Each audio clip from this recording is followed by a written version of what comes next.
एक दफा का जिक्र है। एक गांव में एक गड्ढा रहता था जिसका नाम गफ्फार था, और एक घोड़ा रहता था जिसका नाम सुल्तान था। दोनों अच्छे दोस्त थे, लेकिन उनका सोचने का तरीका बिल्कुल मुख्तलिफ था। गफ्फार थोड़ा जिद्दी और देहात का था, जबकि सुल्तान समझदार और शहर का था। एक दिन दोनों जंगल में घूम रहे थे कि अचानक उनकी नजर एक कौवे पर पड़ी। कौवा एक पेड़ की शाखा पर बैठा हुआ था और अपनी कला की आवाजों से जंगल गूंज रहा था।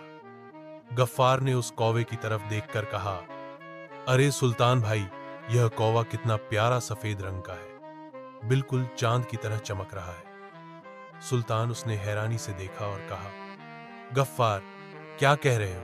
यह कौवा तो बिल्कुल काला है। कौवा हमेशा काला होता है। तुम्हारी आंखें ठीक है ना?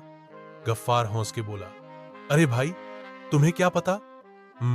मैंने तो अपनी आंखों से देखा है, यह कौवा सफेद ही है। तुम्हारी नजर कमजोर है शायद। सुल्तान ने काफी समझाया, गफ्फार, हर शख्स जानता है कि कौवा काला होता है। तुम गलत कह रहे हो। हर की मुझे पता है कि कौवा सफेद नहीं होता। मगर गफ्फार ने जिद नहीं छोड़ी। उसने कहा, नहीं भाई, मेरी बात सही है, कौवा सफेद ही होता है, चाहे तुम मानो या ना मानो। दोनों में बहस लंबी हो गई।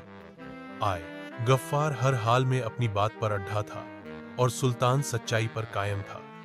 आखिर सुल्तान ने कहा, चलो चलो राजा के दरबार चलते हैं, वहां फैसला होगा। दोनों राजा के पास गए। राजा ने उनमें बात सुनकर मुस्कुरा दिया और कहा, चलो हम फैसला करते हैं। राजा ने गफ्फार से कहा, अरे गफ्फार, कौवा सफेद कहां होता है?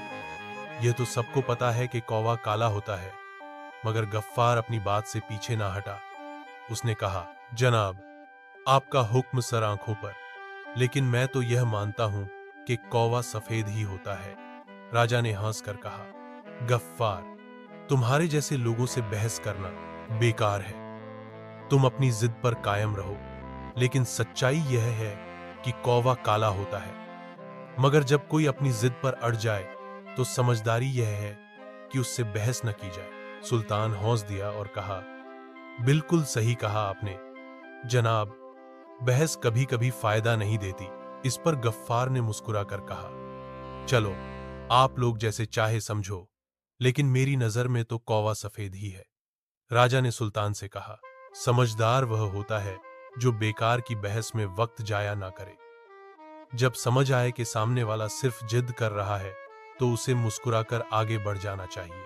सुल्तान ने राजा को सलाम किया और हौंस कर कहा, आपने मेरी समझ को और गहरा कर दिया, शुक्रिया। और फिर दोनों जंगल की तरफ वापस चले गए। गफ्फार अपनी जिद पर खुश था, जबकि सुल्तान समझदार इंसानों की तरह एक तरफा बहस से दूर रहने का सबक सीख कर